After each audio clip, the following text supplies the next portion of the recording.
siempre, el agradecimiento a la Escuela de Formación de Auxiliares Jurisdiccionales y Administrativos de la Corte Superior de Justicia de Lima, por su intermedio al doctor José Neira Flores por extendernos la invitación y tener la oportunidad de compartir con ustedes algunas reflexiones respecto al régimen jurídico del procedimiento administrativo sancionador.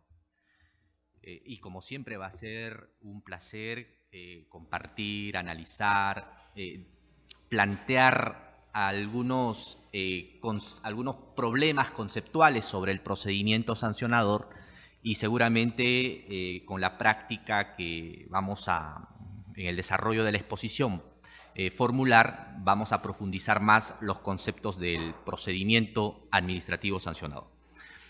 Para esta oportunidad he creído por conveniente desarrollar esta ponencia bajo tres lineamientos. La primera, vamos a referirnos respecto a la situación actual del derecho administrativo sancionador. Seguidamente vamos a hablar sobre la matización de los principios de la potestad sancionadora de la administración. Y finalmente vamos a referirnos a las reglas y características del procedimiento sancionador, ¿correcto? Entonces, para que podamos tener mayor alcance. Bien, entonces, ¿cuál es la situación actual del derecho administrativo sancionador? Es una primera reflexión que deseo plantear en esta oportunidad. Tenemos que tener en consideración que el procedimiento sancionador se reconoce por primera vez en el año 2001 con la vigencia de la Ley 27.444. Existe un capítulo exclusivo respecto a la potestad sancionadora del Estado.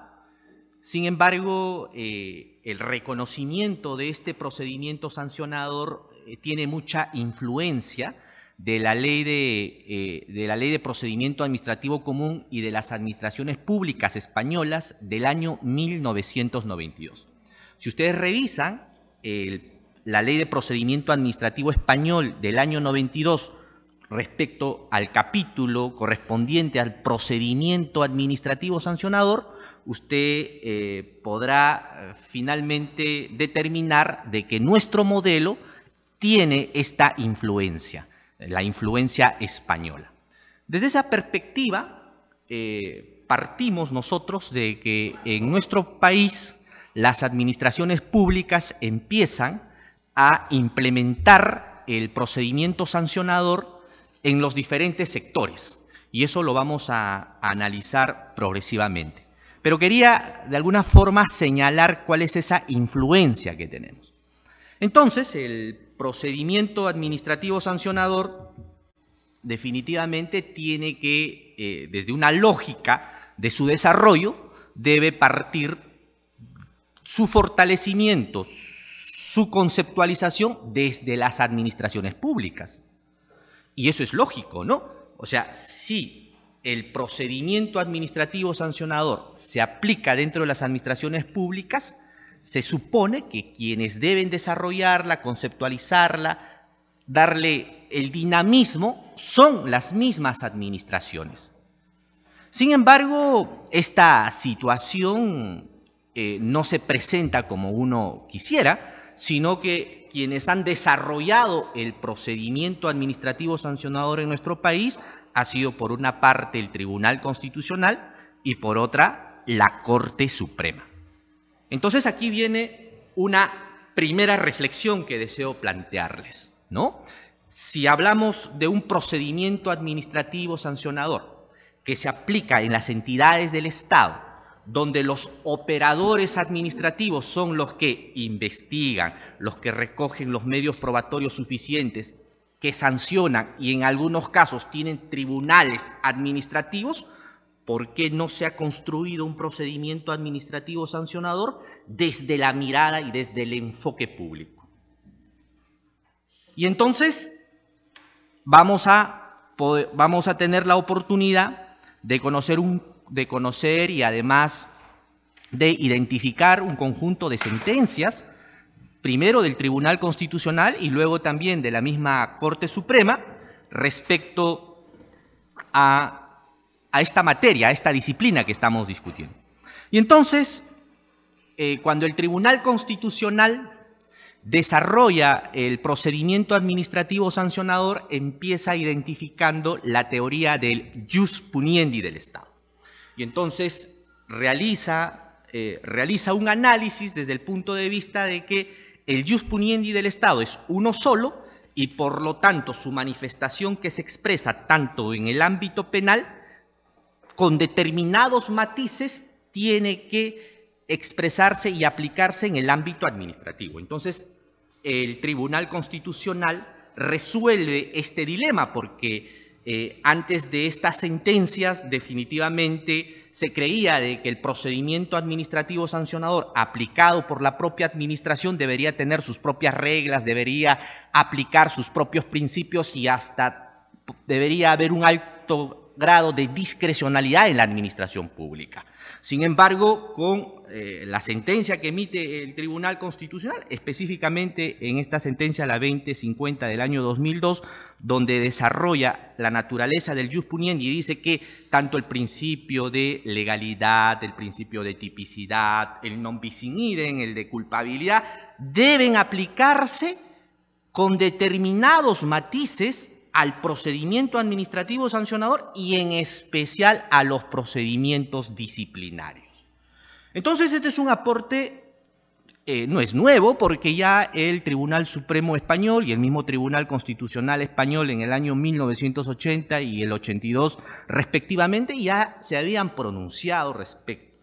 Pero hay además una contradicción desde el punto de vista de un enfoque de la convencionalidad, porque la Corte Interamericana de Derechos Humanos tiene una posición un poco diversa en una sentencia que les recomiendo que se pueda leer, el caso Leopoldo López versus Venezuela, dice definitivamente de que los principios del derecho penal deben aplicarse con determinados matices al procedimiento administrativo sancionador. Sin embargo, en otra sentencia, la misma Corte Interamericana de Derechos Humanos señala de que, específicamente en la sentencia Baena versus Ricardo, esta sentencia definitivamente dice de que los principios del derecho penal deben aplicarse, no con matices, sino debe aplicarse definitivamente con exhaustividad en los procedimientos administrativos sancionadores. Entonces, encontramos desde la misma convencionalidad una contradicción de cómo entender el derecho administrativo sancionador. Bueno, la Corte Suprema, y recientemente, justo con ocasión de esta presentación, acaba de publicarse, y está acá publicado en El Peruano el día 31 de mayo del año 2018, esta casación, la 19723 del año 2015, Piura. Esta casación toma la misma posición que el Tribunal Constitucional en el sentido de que los principios del derecho penal deben trasladarse, ¿no?, con determinados matices al procedimiento administrativo sancionador. Por lo tanto, es una posición que a nivel de la Corte Suprema, no solo en esta casación, sino en otras, viene repitiendo. En conclusión, ¿cuál es la posición que han adoptado tanto el Tribunal Constitucional como la Corte Suprema respecto al procedimiento sancionador? Es que el jus puniendi del Estado es uno solo y por ende, tanto en la manifestación penal y además en la manifestación administrativa, deben tomarse en consideración estos elementos, especialmente la aplicación de los principios de legalidad, tipicidad, culpabilidad y el non bis in idem. ¿Ok? Entonces, desde esa perspectiva podríamos nosotros zanjar una primera idea respecto a este tema. Pero ¿cuál es el rol de las administraciones públicas? Definitivamente, recuerden ustedes que yo inicié con una reflexión. ¿Quiénes son los que deberían desarrollar justamente las instituciones del procedimiento administrativo sancionador?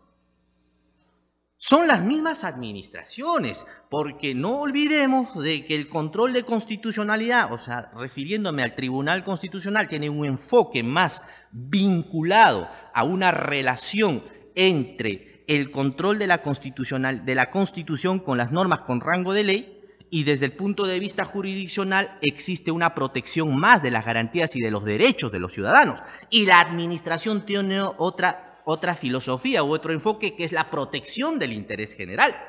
Entonces, aquí viene una discusión. Entonces, ¿qué modelo o qué tipo de procedimiento administrativo sancionador debe prevalecer o en su defecto debemos desarrollar? Un procedimiento administrativo sancionador con una mirada desde la administración pública implica en consecuencia desde la protección del interés colectivo, del interés general, o un procedimiento administrativo sancionador desde una posición más garantista, una posición más de protección de los derechos de los ciudadanos. Y entonces esta discusión, que está desarrollada en dos grandes teorías, una teoría organizativa y la otra teoría ecléctica, también merecen una segunda reflexión en esta sesión. ¿Ok? Entonces, el procedimiento administrativo sancionador vista desde el punto de vista del interés de la administración pública, obvio que va a buscar que sus procedimientos sean más eficaces, que se desdeñen determinadas garantías con el propósito de castigar y por lo tanto lograr los fines de la prevención tanto general como especial. En consecuencia, si tú enfocas el procedimiento administrativo sancionador desde la óptica de la administración, obvio que tu propósito va a estar orientado más a una eficacia y vas a buscar más sanciones. Y entonces eso ha sido uno de los problemas que hemos encontrado en las administraciones. El procedimiento administrativo sancionador ha sido utilizada con fines recaudatorios, es decir, se imponían sanciones para recaudar más fondos o en su defecto para justificar determinadas políticas públicas. Hoy la administración pública en general cuenta con potestad sancionadora. Muchas entidades del Estado cuentan con potestad sancionadora. Entonces esa mirada del procedimiento administrativo sancionador, enfocándola exclusivamente desde el interés público, tiene determinados riesgos, tiene determinados problemas.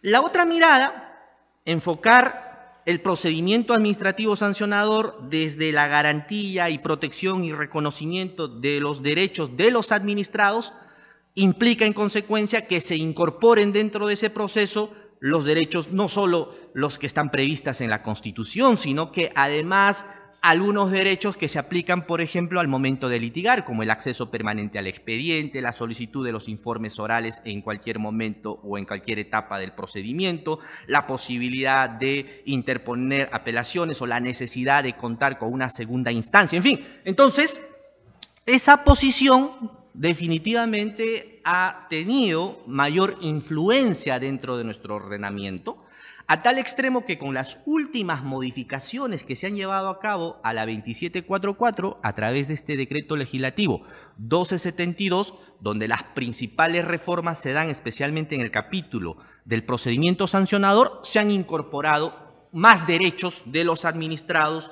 cuando tienen una relación directa con la administración, como por ejemplo el derecho al acceso permanente al expediente, a la notificación obligatoria del informe de pronunciamiento por parte del instructor, a establecer un plazo de caducidad, que antes por supuesto no existía, a precisar los principios de la prescripción, entre otros. O sea, son reformas que se han presentado que definitivamente son importantes y que esto contribuye justamente a identificar esta segunda mirada del procedimiento administrativo sancionador. Por lo tanto, tenemos estos dos enfoques, ¿ok? Tenemos el enfoque desde la perspectiva organizativa y desde la perspectiva ecléctica, donde lo que se busca es básicamente garantizar los derechos de los administrados y como consecuencia de una sanción definitivamente se producen efectos y hay determinados controles que se tienen que presentar, ¿ok? ¿Cuál es mi posición? Una posición personal. A ver, Las últimas modificaciones que se han llevado a cabo en la Ley de Procedimiento Administrativo General Española en el año 2015, quienes participaron en la elaboración de estas reformas, o sea, quienes tuvieron mayor interés, quienes tuvieron mayor protagonismo al momento de redactar la Ley de Procedimiento Administrativo Español, han sido los representantes de la administración pública, han sido los operadores de la administración pública. Es decir, se convocó a los integrantes del Consejo de Estado español, se convocó a los representantes de las comunidades autónomas, de los ayuntamientos y de los ministerios, y se formó una comisión para poder elaborar su ley, presentar propuestas para la modificación de su Ley de Procedimiento Administrativo General. Sin embargo, en nuestro país, la participación de la administración pública prácticamente ha sido exigua, ha sido una participación que no ha tenido ningún tipo de protagonismo, que si bien es cierto es el Ministerio de Justicia quien ha impulsado las reformas inicialmente, pero ha convocado a destacados profesionales del derecho administrativo, muchos vinculados a temas relacionados a la defensa técnica, y obvio que su mirada del procedimiento administrativo sancionador va a estar más relacionada a la posición ecléctica, más que a la posición organizacional, porque como estamos señalando, la posición organizacional es un enfoque exclusivamente de la administración. Entonces, en nuestro país, nuestro derecho administrativo sancionador o el procedimiento sancionador en sí, definitivamente tiene una influencia garantista. Tiene una influencia garantista. No digo que está mal, simplemente es la oportunidad para poder identificar las dos vertientes que se manejan a nivel del procedimiento administrativo sancionador. Cada una tiene sus puntos de vista que merecen también tomarlas en consideración. Muy bien. Eso es en consecuencia lo que quería señalar como primera reflexión respecto a la situación actual del derecho administrativo sancionador. Ahora, como segunda parte de esta presentación, quiero hacer referencia al tema de la matización de los principios de la potestad sancionadora de la administración. ¿Ok? Entonces, ahora me voy a enfocar un poco, vamos a hablar sobre lo que son las relaciones especiales de sujeción, sobre la teoría del jus puniendi, que ya lo he señalado, pero quizás aquí más conectándolo con el principio de legalidad y tipicidad, el principio del non bis in idem y además el principio de culpabilidad. ¿Ok? Bien. A ver, decía al inicio que las sentencias que han sido emitidas inicialmente por el TC y también por la Corte Suprema, que consideran que determinados principios que se aplican en el derecho penal tienen que aplicarse de manera matizada al procedimiento administrativo sancionador, se concretizan en estos principios que vamos a ver, en el principio de legalidad, tipicidad, el principio de culpabilidad y el principio del non bis in idem. ¿Ok? Pero antes de eso es importante entender qué diferencias hay entre una relación de sujeción especial y una relación de sujeción general. Digo que es importante conocer estas posiciones porque en base a esta vamos a saber argumentar y vamos a ver de qué manera existe un desvanecimiento de la aplicación de estos principios en determinadas materias sancionatorias. ¿Ok? Cuando hacemos referencia a las relaciones especiales de sujeción, tenemos que relacionarla directamente a una categoría que tiene sus orígenes en el derecho comparado, específicamente en el derecho alemán, y que un jurista muy conocido como Otto Mayer señala de que las relaciones especiales de sujeción tienen como propósito buscar o lograr una vinculación entre el funcionario y la administración, y por el solo hecho de incorporarse a la administración, en consecuencia se somete a las reglas, se somete a los principios y por lo tanto se sujeta a lo que la administración le exige respecto a su correcto comportamiento. Entonces, una relación de sujeción especial es una teoría que ha sido discutida en nuestro modelo, en nuestro país. sí lo estamos aceptando. En algunos casos, especialmente para el caso de funcionarios públicos, para el caso de los policías y los presos, se aplican con mayor intensidad. Entonces, esta teoría de las relaciones especiales de sujeción justifican la atenuación de determinados principios desde la perspectiva sancionadora. ¿Por qué? Porque justamente es una aceptación voluntaria de estos sujetos, ¿no?, que deciden incorporarse a un aparato y por lo tanto ellos se someten a determinados matices, como por ejemplo el tema del principio de legalidad. Vamos a ver. El caso del principio de legalidad. Ustedes saben muy bien de que no hay ningún delito que pueda ser aprobada a través de un reglamento o a través de un acuerdo de consejo directivo o una resolución del titular de una entidad, ¿cierto? No existe. No existe delito que esté aprobado bajo estos dispositivos.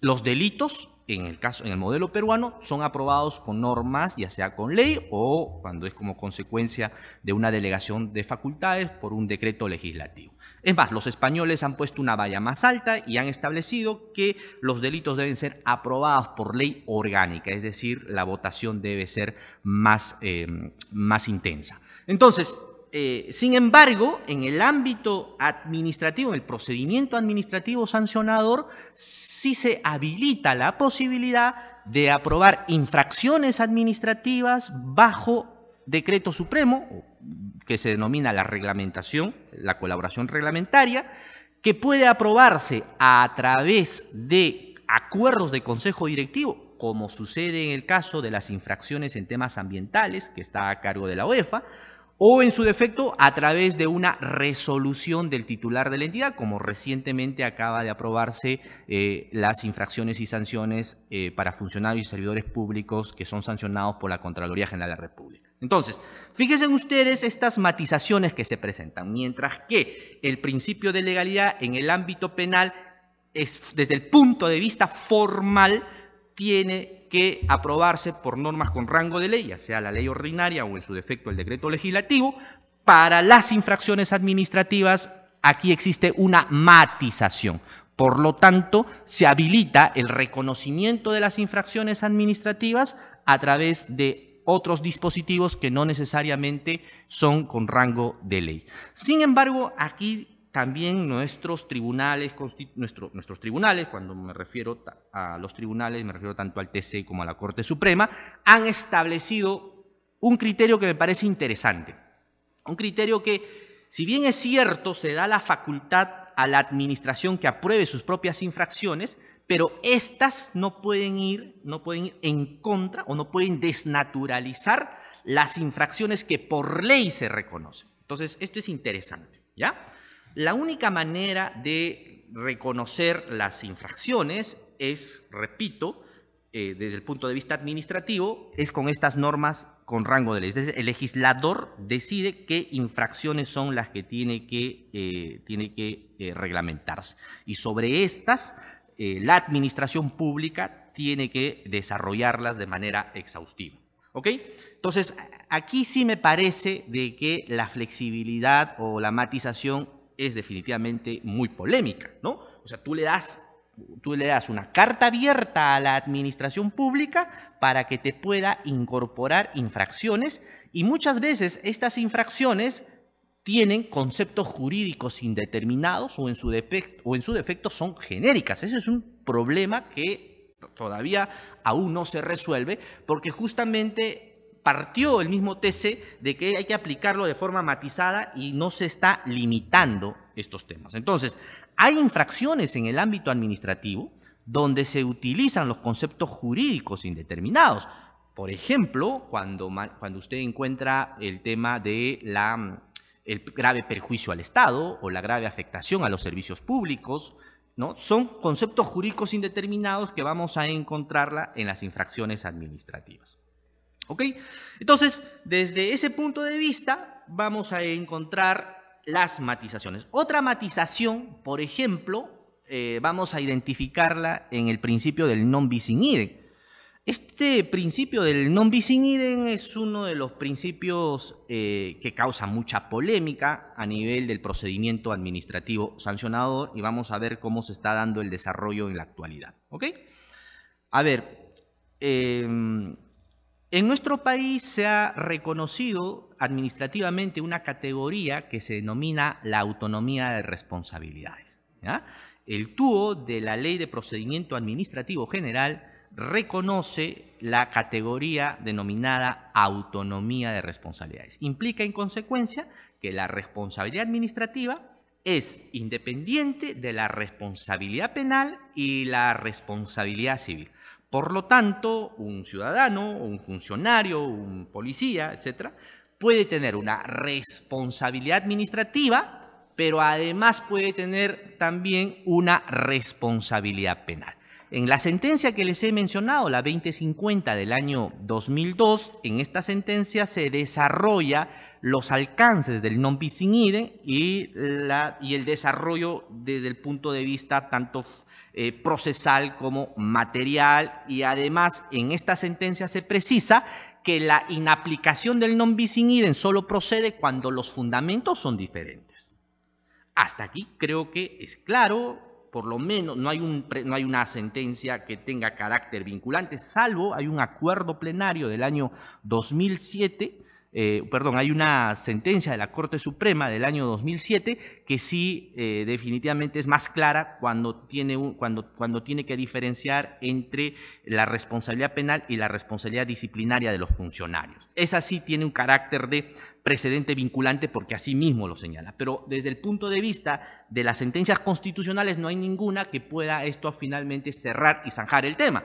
Como no está cerrado y zanjado este tema, obvio de que van a haber posiciones bien marcadas. Los penalistas no van a aceptar esta posición. Por ejemplo, cuando a un funcionario o un servidor público se le procese disciplinariamente por usar recursos del Estado para favorecer a un determinado partido político, esta es una infracción administrativa, es una falta administrativa, pero además es un delito. En consecuencia, puede ser, bajo este caso, bajo esta situación, puede ser sancionado disciplinariamente, pero también procesado penalmente por el delito de peculado de uso, en este caso particular. Entonces, los penalistas definitivamente van a decir de que aquí los fundamentos son los mismos, porque es cierto, ¿no? ¿Cuál es el bien jurídico que se protege a nivel de los delitos contra la administración pública? En verdad es la buena administración, ¿no? Es el correcto funcionamiento de la administración pública. Y entonces, dentro de la administración se hace un gran esfuerzo para buscar fundamentos distintos para poder, de alguna forma, procesar tanto disciplinariamente, conforme a sus procedimientos específicos, como también se pueda permitir la investigación y la sanción en el ámbito penal. ¿Ok? Entonces, miren ustedes, esta situación de alguna forma también ha generado un gran problema en el ámbito sancionador y específicamente en el tema disciplinario. Resulta de que en un gobierno regional, ¿ya? En un gobierno regional, la autoridad, en este caso, decidió llevar a cabo un proceso de exoneración, ¿no?, de las contrataciones. Para que se lleve a cabo la exoneración de las contrataciones tiene que adecuarse a las causales taxativas que están previstas en la Ley de Contrataciones del Estado. En consecuencia, a pesar de que el OCE, que es el ente rector de las contrataciones con el Estado, había advertido a esta autoridad regional que no procedía la exoneración de un proceso de contratación, porque quería comprar maquinarias por un monto aproximadamente de más de 20 millones para poder utilizarla en beneficio de la población, no hizo caso a esta decisión de este ente rector y decidió llevar a cabo la exoneración del proceso de selección y por ende contratar directamente y beneficiar definitivamente seguramente a terceros o personas que están vinculadas a él. ¿Ok? Entonces, frente a esa situación, ¿no?, la Contraloría hace una acción de control e identifica que existe responsabilidad de las máximas autoridades, pero también de las autoridades de nivel medio. En consecuencia, recomienda que se inicien procesos disciplinarios. Se inician los procesos disciplinarios y se identifica un perjuicio aproximadamente de 20 millones y en consecuencia la misma entidad definitivamente implementa el proceso disciplinario, investiga y castiga con una suspensión para algunos, para el gerente general, para el gerente de administración, una suspensión de 3, en el otro de 5 y el gerente de logística le dan 10 días de suspensión. ¿Ok? Entonces, una situación como esta, que ha creado un perjuicio al Estado por 20 millones, que el OCE, que es el ente rector, le ha advertido que no se adecúan, no se cumplen los causales para la exoneración, desde el punto de vista administrativo, la autoridad, bajo esa autonomía administrativa que tiene y desde esa perspectiva de de implementar su procedimiento disciplinario, castiga con una sanción totalmente leve. Obvio de que esta situación en el ámbito penal, ¿no?, sigue su curso, y al final la situación es que fueron condenados y hubo hasta mandato de prisión preventiva para la máxima autoridad regional. Pero en el ámbito disciplinario, ¿qué sucedió? Una suspensión de 3, 7 y 10 días respectivamente. Pero la Contraloría General de la República, en este caso, también tiene facultad para poder castigar. Y en consecuencia, la facultad sancionadora de la Contraloría llega hasta 5 años, o sea, dentro de sus sanciones pueden habilitar hasta 5 años. Entonces, cuando quiere iniciar un procedimiento sancionador la Contraloría, estos ciudadanos, ¿no?, se presentan ante esta institución y le dicen: no me puede usted castigar o no me puede usted iniciar un nuevo proceso porque yo ya he sido sancionado por mi entidad. Entonces se creó un gran problema en el país. Entonces, a la Contraloría el año 2011 se le otorgó la facultad sancionadora, sus 47 infracciones, se crearon órganos instructores, órganos sancionadores a nivel nacional y que ellos procesaban como consecuencia de un informe de control, y por lo tanto las entidades se adelantaban a la Contraloría, imponían sus sanciones leves y decían: aquí, si usted me va a sancionar, me va a afectar y estaría contraviniendo con el principio del non bis in idem. Era un problema de impunidad, era un problema social que tenía que resolverse. Y se resuelve definitivamente a través de un acuerdo plenario. El acuerdo plenario, el número 001 del año 2013, donde hace una diferencia entre la responsabilidad disciplinaria y la responsabilidad funcional a cargo de Contraloría. Y recuerden ustedes que les hacía referencia a la sentencia 2050 del año 2012, que señalaba que la inaplicación del non bis in idem se da en la medida que los fundamentos son distintos. Por lo tanto, ese acuerdo plenario del año 2013 busca una diferenciación respecto al fundamento y establece que desde el punto de vista de la responsabilidad funcional a nivel de Contraloría, lo que se protege es la buena administración de los fondos, los bienes y recursos del Estado, y en el ámbito administrativo lo que se protege es la relación directa entre el trabajador y el empleador y el correcto funcionamiento de la entidad. Entonces, este acuerdo plenario definitivamente tiene distintos puntos de vista. Los penalistas son los que han dado el grito al cielo respecto a este acuerdo plenario. ¿Y cómo es posible que pueda darse una forzada diferenciación del fundamento? Pero la situación concreta es que había un problema que tenía que resolverse porque las entidades, es decir, gobiernos locales, regionales, los ministerios, se adelantaban a la Contraloría y tenían sanciones muy leves. Entonces, desde ese punto de vista había una justificación. Entonces, esta situación ya ha sido hoy legalizada porque tanto en la ley, la 30.742, que es la ley de fortalecimiento de la Contraloría, le da la facultad a su Contralor para que pueda reglamentar las infracciones y las sanciones. Y entonces en este reglamento, que ha sido aprobado por resolución de Contralor, la 100 del año 2018, en el artículo 5 se ha resuelto este problema y se ha establecido de que prevalece la potestad sancionadora de la Contraloría aún existiendo sanción disciplinaria. Entonces, legalmente esta situación ha sido resuelta. Entonces, cuando hablamos del non bis in idem, fíjense ustedes, te permite matizar, te permite flexibilizar la aplicación, no necesariamente para reaccionar frente a un problema como la que estábamos viendo. Había un alto índice de impunidad. Definitivamente la Contraloría emite un informe y señala de que del 100% de sus recomendaciones administrativas, solo el 25% eran implementadas por las entidades. Y de este 25%, más del 15% caían simplemente en amonestaciones. Entonces, obvio que había, desde el punto de vista administrativo, un alto índice de impunidad y en consecuencia el Estado tenía que reaccionar frente a esta figura. ¿Ok? Entonces, respecto al tema del non bis in idem, va a seguir escribiéndose muchas cosas, comentándose muchas cosas. Yo simplemente tendría que decir que estamos recogiendo la misma tendencia del Tribunal Supremo Español respecto a que es importante la diferenciación de la fundamentación. En consecuencia, sobre eso ha habido muchas sentencias, repito, el mismo TC, en el caso de la Corte Suprema, un precedente vinculante cuando hay una diferencia en la materia penal y disciplinaria. Bueno, pero también hay otro principio que está matizado, que es el tema de culpabilidad, ¿no?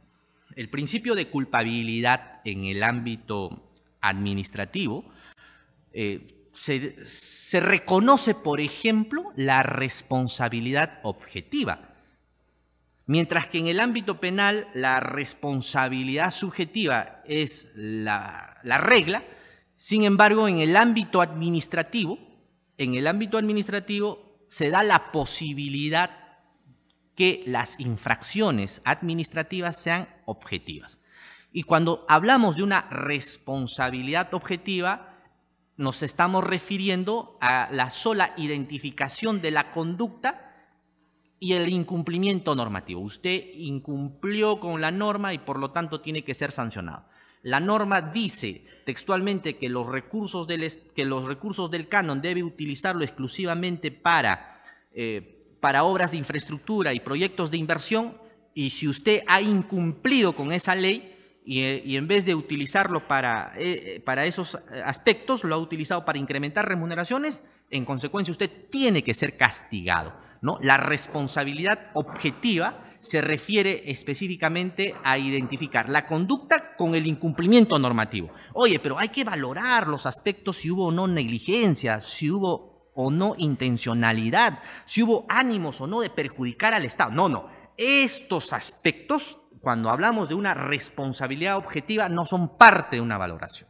Entonces, las administraciones públicas tienen esa posibilidad de contar con infracciones objetivas. Los tiene el OCE, por ejemplo. Las infracciones que se dan en tema de contrataciones con el Estado son objetivas, ¿no? En materia ambiental, de igual manera, tienen el carácter objetivo, y a nivel también de la misma Contraloría, con la Ley 30.742, se ha reconocido que sus infracciones, algunas de sus infracciones, puedan ser de carácter objetivo. Entonces, miren ustedes de que acá existe una matización. Dentro del procedimiento administrativo sancionador en las entidades sí se da la posibilidad del reconocimiento de la responsabilidad objetiva. Sin embargo, hay avances importantes que se han presentado, por ejemplo, en esta reforma de la ley de la 2744 bajo el decreto legislativo la 1272, se incorpora por primera vez el principio de culpabilidad. Y creo que eso es un avance importante, pero la incorporación de este principio no es porque nace como consecuencia de las buenas intenciones de los que elaboraron estas reformas, sino que ya era como consecuencia de los aportes tanto del Tribunal Constitucional como la misma Corte Suprema, que exigían, especialmente en los temas disciplinarios, que tiene que existir una valoración sobre la intencionalidad, sobre la negligencia, el conocimiento y encontrarse en un análisis subjetivo. Por lo tanto, esa es la tendencia. La tendencia está que cuando los operadores administrativos tienen que procesar, no necesariamente tienen que sesgarse bajo ese manto de la responsabilidad objetiva, sino que para legitimar ese procedimiento tienen que ir más allá. Implica en consecuencia hacer esas valoraciones que impliquen demostrar si hubo intencionalidad, si hubo conocimiento, si hubo no negligencia, ¿no? Los operadores administrativos tienen que identificar la conducta más que los hechos. Eso es una regla que lo ha establecido muy bien nuestros tribunales. Ok, entonces, desde ese punto de vista, podríamos hacer referencia a estas matizaciones que se han dado tanto al principio de legalidad, tipicidad, al non bis in idem y en la culpabilidad. Y el tercer aspecto que quería presentarles en esta ponencia era cuáles son las características y las reglas del procedimiento sancionado. Y con eso ya estaríamos culminando esta sesión y quizás si hay la oportunidad de poder con ustedes reflexionar o debatir sobre otros puntos que consideren pertinentes. Entonces, el tercer punto son las características y las reglas del procedimiento sancionado. ¿Ya?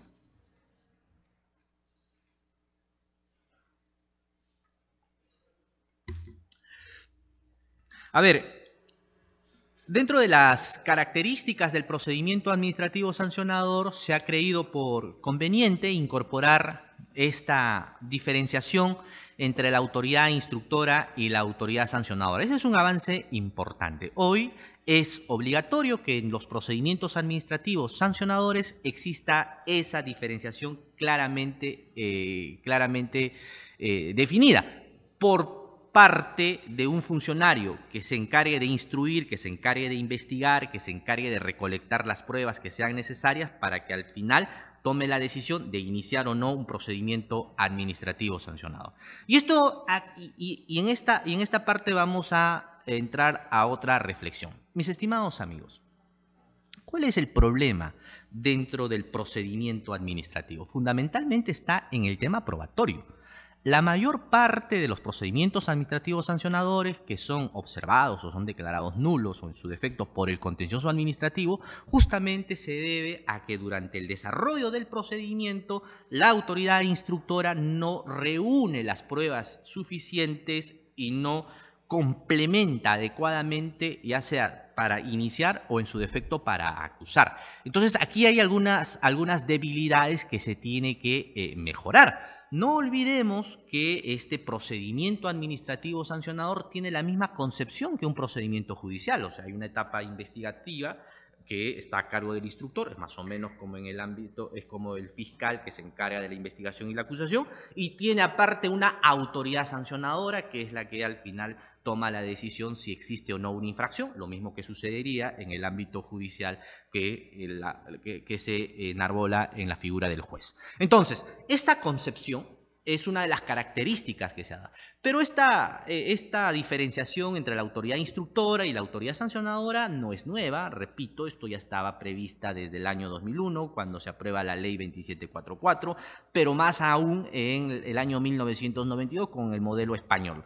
Por lo tanto, recién empezamos a implementar. O sea, hoy ya es casi obligatorio y es obligatorio que las entidades del Estado que tengan reconocido su procedimiento sancionador, que repito, solo por ley se le reconoce esta facultad sancionadora, no se le puede reconocer por ordenanza regional, ni municipal, ni reglamento. Eso quiero que quede claro. Solo las entidades tienen facultad sancionadora cuando por ley o decreto legislativo se les reconoce esta facultad. Había un presidente de un gobierno regional que me decía: ¿puedo yo implementar mi facultad sancionadora para imponer multas y de esa manera tener recursos suficientes para hacer obras? Definitivamente que no, eso está proscrito. Solo por ley o en su defecto decreto legislativo se reconoce a determinadas entidades esta facultad. Entonces, desde ese punto de vista, tanto la autoridad instructora como la autoridad sancionadora cumplen cada uno sus funciones. Tiene que estar sujeto a determinados principios, obvio que el principio de imparcialidad, el principio de el debido proceso que tienen que seguir dentro de su desarrollo. ¿Ok? Otro aspecto interesante que es parte además de las características de este procedimiento administrativo sancionador es el derecho a la comunicación de la acusación. Ustedes saben que como consecuencia A ver, en el gobierno de Alan García se construyeron obras de infraestructura de mucha relevancia, y como consecuencia de eso se creó una comisión en el Parlamento, ¿no? La Comisión Tejada, recordarán ustedes. En esta Comisión Tejada se investigó a todos los que eran parte del gobierno de Alan García y además al expresidente. Resulta de que cuando se le inicia las investigaciones no se define en qué condición estaba él siendo investigado, si era testigo o si era realmente estaba como investigado. Entonces, toda esta situación llevó finalmente para que el órgano jurisdiccional ¿no? Deje sin efecto ese informe que emitió el Congreso de la República. Pero como consecuencia de esa sentencia que se da en el órgano jurisdiccional, definitivamente se empieza a tomar en consideración este derecho, el derecho a la comunicación de la acusación, donde se establece y que vincula el procedimiento administrativo sancionador. Cuando usted va a procesar administrativamente, tiene que tener 3 requisitos. Es parte de un contenido esencial. El primer requisito, tiene que identificar los hechos. Segundo requisito, tiene que usted identificar la infracción y además cuál es la sanción que va a dar. Y el tercer requisito, que no lo tenían las administraciones públicas que tenían procedimiento sancionador, tiene que identificar quién es la persona que te va a castigar, que te va a investigar y además cuál es el órgano que te va a sancionar. Por lo tanto, si te inician un procedimiento administrativo, ya sea disciplinario o en su defecto cuando esté relacionado a un procedimiento sancionado de la administración, necesariamente tiene que existir estos 3 elementos y en la ley así se ha regulado, ¿no? Identificación correcta de los hechos, la definición de la infracción y la sanción que te va a dar y además el tercer elemento, identificar quién es la persona que te va a instruir o el órgano que te va a sancionar. ¿Por qué es importante eso? Porque puede ser que la persona que te está instruyendo tiene algún grado de animalversión o en su defecto hay algún grado de incompatibilidad, entonces usted también puede efectuar la recusación. Entonces las administraciones públicas, desde el punto de vista de estas decisiones que se dan en el ámbito jurisdiccional, empiezan no solo a implementar y a mejorar sus procedimientos sancionadores, sino que ya son de carácter obligatorio al momento de procesar. Y bueno, entonces el procedimiento sancionador cuenta con una etapa de las indagaciones previas, la que hemos señalado, porque antes de iniciar un procedimiento se pueden hacer indagaciones previas, buscar información complementaria que alimente al instructor, que alimente con las pruebas suficientes para que pueda tomar la decisión del inicio de un procedimiento, ¿no? El desarrollo del procedimiento bajo las garantías que están previstas en la misma Ley de Procedimiento Administrativo General y finalmente el instructor culmina su labor con un informe de pronunciamiento donde determina la existencia o la inexistencia. ¿Ustedes creen que este informe de pronunciamiento debe ser notificado a los administrados? O sea, es un informe de pronunciamiento. ¿Se debe notificar a los administrados? Bueno, les comento de que con las últimas reformas sí es obligatorio. Es obligatorio que el informe del pronunciamiento se notifique a los administrados para que sobre estas puedan formular sus descargos. Es obligatorio. Pero ahora les voy a dar otra realidad. Resulta de que estas reformas que se han dado a la 2744, que como he señalado inicialmente, tiene una característica, yo creo, de un exacerbado garantismo. Muchas entidades de la administración están excluyéndose de esta normativa. El primero que se excluyó fue SUNAT, porque las reformas que estaban previstas en la 1272, como les había señalado, exigía la incorporación del principio de culpabilidad, del acceso al expediente, la comunicación del informe de pronunciamiento y, en fin, un conjunto de derechos que se reconocía a los administrados dentro de un procedimiento sancionado. Entonces, el primero en excluirse fue la SUNAT. Luego, OCE, ¿no? Y posteriormente, la SBC. Y recientemente la Contraloría. Entonces, las entidades del Estado están excluyéndose de los alcances de la 1272. Y yo ingreso a la siguiente reflexión. ¿Por qué creen que sucede eso? Porque justamente lo que les decía en un primer momento, cuando tú elaboras una reforma del procedimiento administrativo sancionador sin la participación de la administración, sin la participación de los operadores administrativos, de los actores que realmente aplican el procedimiento sancionador, pues definitivamente cuando están en la práctica tienen un conjunto de problemas, porque muchos de sus procesos ya están a punto de caducarse, porque con las reformas recientes solamente les dan máximo un año, es decir, las administraciones tenían máximo para investigar y sancionar un año. En consecuencia, la mayoría de sus expedientes estaban a punto de caducar y era necesario que propongan al Congreso la exclusión de los alcances de la 1272. También hay esa problemática que se está dando, así como más o menos se presenta en la Ley de Servicio Civil, ¿no? Tengo conocimiento que con la nueva ley de la carrera o del trabajador, si no me equivoco, esta ley, la 3745, la ley de la carrera del trabajador judicial, también se excluyen de servir, pero antes de esto se excluyó los trabajos del Congreso, se excluyeron los trabajos del SBS, del BCR, y en fin, ahora todas las entidades quieren salir del servir. Lo mismo está pasando con las reformas de la 2744, del decreto 262, todas las entidades quieren salir de estas reformas. Entonces, este es un problema de institucionalidad, pues, ¿no? Es un problema de institucionalidad cuando las normas no se hacen con participación, cuando no existe realmente una democratización de los modelos que queremos seguir, y en consecuencia vamos a seguir encontrando este tipo de debilidades.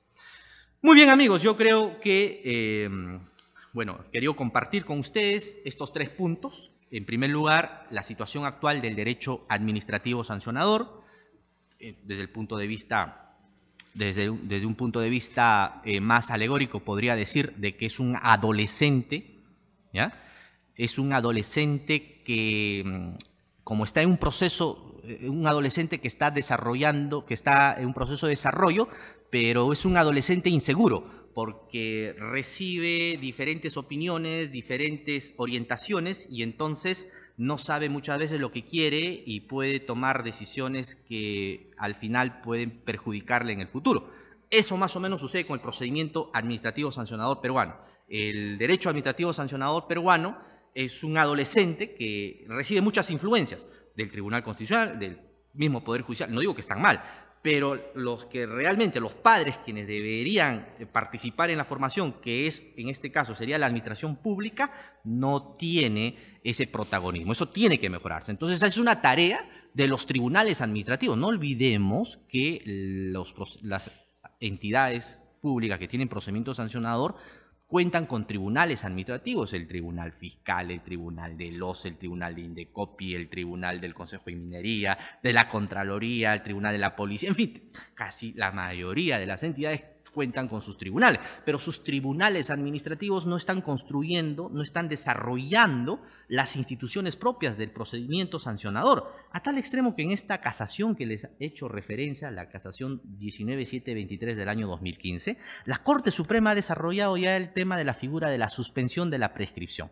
Una figura que debería hacerlo la misma administración, ¿cierto? O sea, los mismos tribunales operadores de la ley 2744, pero estamos, como ven ustedes, teniendo los aportes importantes de tanto el TC como la Corte Suprema.